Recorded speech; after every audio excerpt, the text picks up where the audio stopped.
How to make fruit beer mojito. First of all, take a tall glass, add some mint leaf.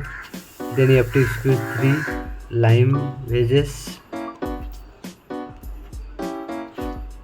Then pour some crushed ice.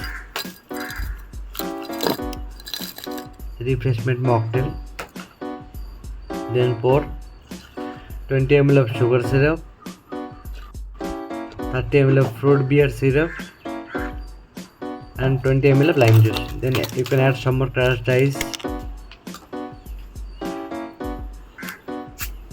Then simply you have to fill the glass with soda, 90 ml of fresh soda. So your mocktail is ready.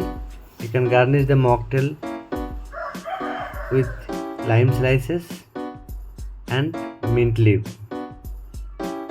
The refreshment mocktail is ready. Thank you very much for watching my video. Thank you.